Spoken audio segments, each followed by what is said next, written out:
Yes, and here we go. Basically, we want to rehabilitate large areas of the pastoral estate that are degraded and in a poor condition, and even medium condition can be improved. At limited cost to the WA taxpayer, we want to diversify the economic base of the West Australian rangelands. We want to provide an income to support rangelands community, that's the big picture, and the broader community as a result.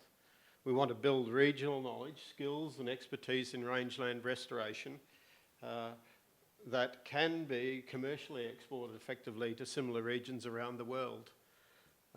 We want to restore and provide more robust ecosystems with enhanced carbon stores, and that's generally, they correlate to my mind, and they're likely to be more resistant to desertification, species loss and resilience in the face of climate change. We have seen the predictions for temperature levels across the arid lands, and they're quite significant. If they're going to come, we may get more increased rainfall. We may find that we can get resilience into these systems before that comes. And a lot of this work came out of the Outback Ecology report that URS put together, Don and his crew. We want to attract capital and physical infrastructure into Western Australia rangelands that can support other complementary industries. They all link together, you know. This is one of the most, it is the leading mining estate in the world. It's regularly ranked as number one. Those communities actually support exploration, infrastructure. They support all the access of the great mining industries that drive Australia. The mines are still being discovered and will continue to be discovered possibly there for another 200 years. And this provides employment and training also through the things that we're planning to do, particularly for Indigenous communities who are in many of the small towns the bulk of the population now. So and also there are geographically isolated groups that have limited commercial opportunities in their regions, but they do have the land and access to land. The restored rangeland condition, we believe, may enhance the aesthetic appeal and the tourism potential of some of the key rangeland assets through the entire region, which I used to laugh about when I was 25, 30 years ago. But tourism has turned into a significant part of our arid land commercial interests. The restored rangeland condition will enhance and facilitate biodiversity and protect those assets and assist in slowing species loss. When I went to study ecology, I started to realise that we had things that pastoralists aren't aware of. In the Great Victoria Desert, we have the most biodiverse and the most fascinating reptile communities in the world that are still existent and strong. And that is fabulous for the scientific world to understand how communities work of different species. And those things are pretty amazing. We've looked at risk, thank goodness.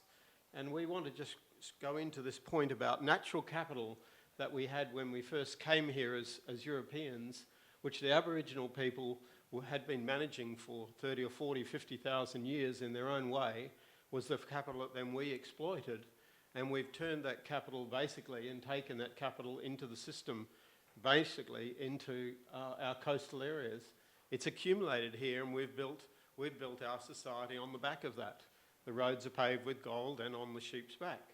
But now we do have the opportunity through sale compliant accus to transfer that resource back into those environments and get a double win really for all of the people who are living out there and intend to keep living there, I hope.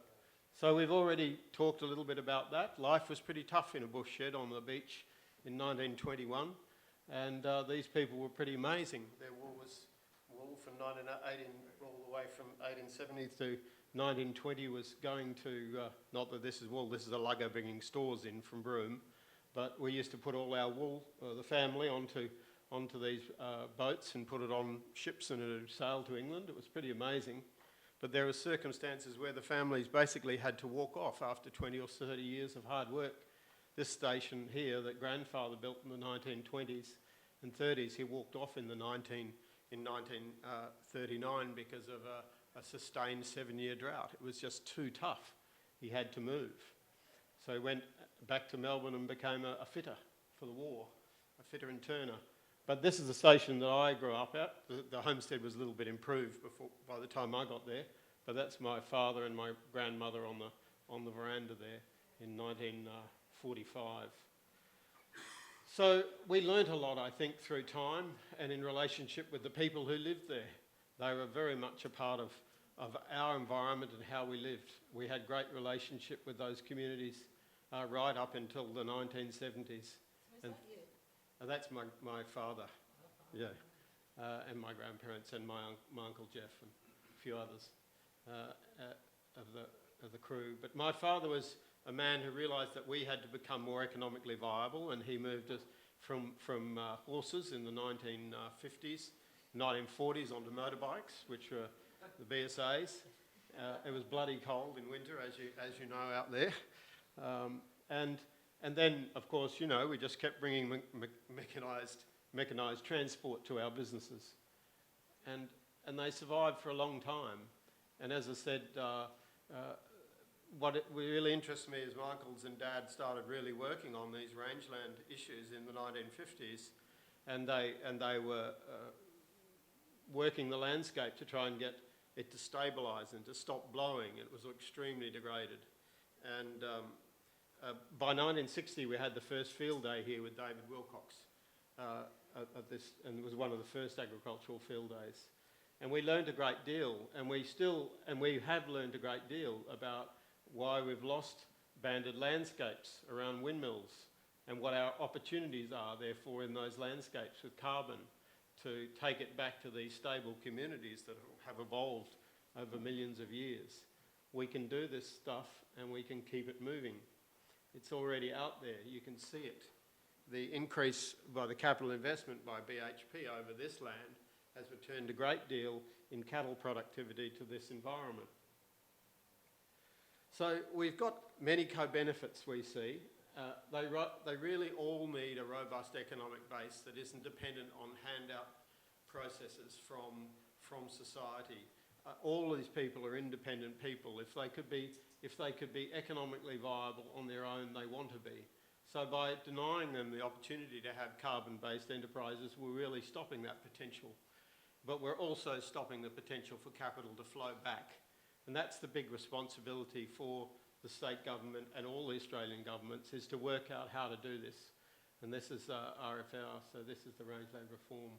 But what we really want to do is work out how we can move and start to test and move these rangelands into this large industry, which the CCP decided or reviewed and felt that we could actually move over $1.6 billion into those arid land areas over 30 years.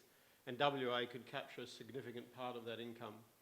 We can provide sufficient employment, I believe, particularly in remote areas where there's participation in mainstream economy is really not occurring. It's very low, and there's a strong culture of welfare dependency. These are quotes I have acquired from the good works of different authors in the audience, some of them. And the carbon industry in Australian rangelands could offset approximately 25% of Australia's total annual emissions, that's what we estimate, and could mitigate the adverse consequences of climate change, as I've alluded to.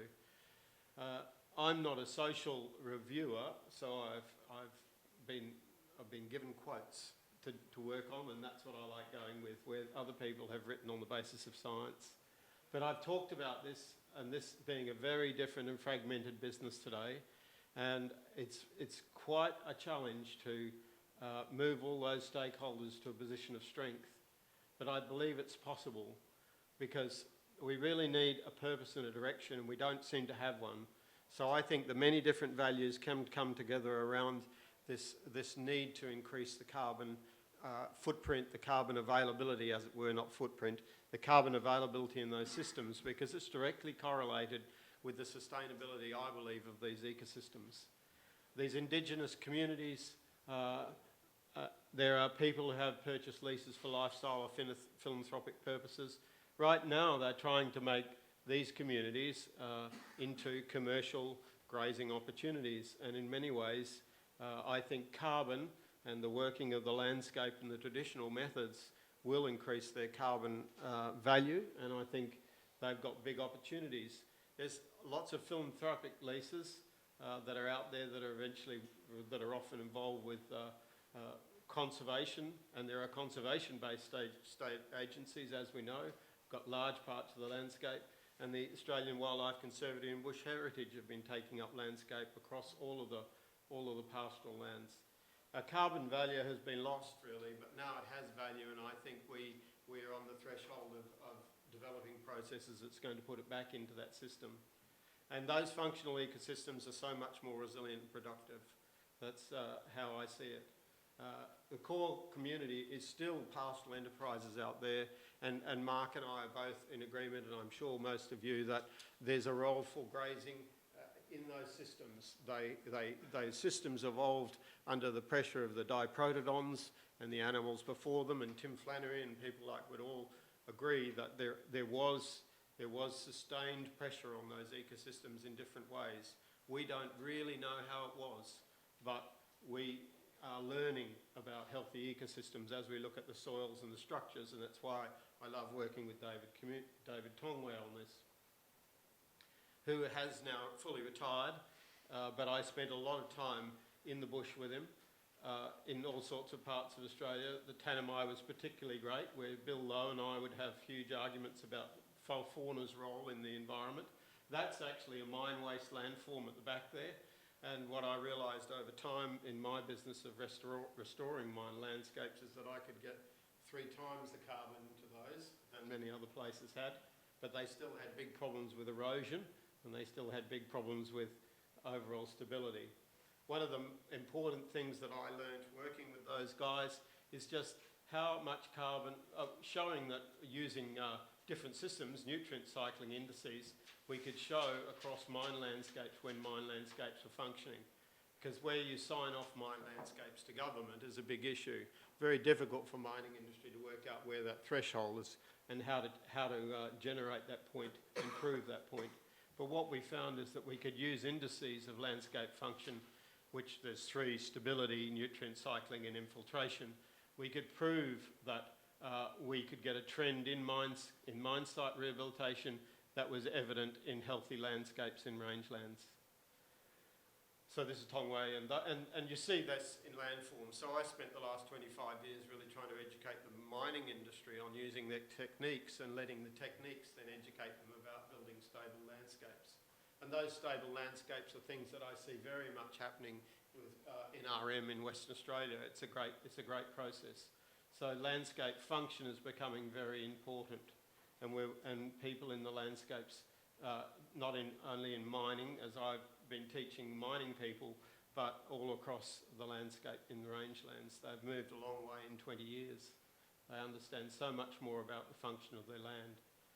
So carbon reduction really is paramount, and there's a rich offset story that was touched on this morning by the guys from the east, which is really that there are social, environment and economic co-benefits in this market that we are not really aware of, but they are certainly into it, and they will support us with buyers who like to go into this voluntary offset market and potentially into the larger markets.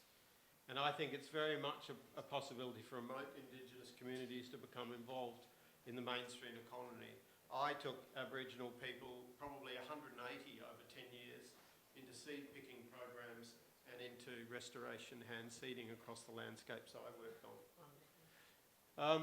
So I think it all helps them, and they're involved in the landscape rehabilitation, and they keep coming back to me and say how much they enjoyed those years when I see them in Meekatharra and places like that, Leonora, up north of there, Mount Margaret's Mission.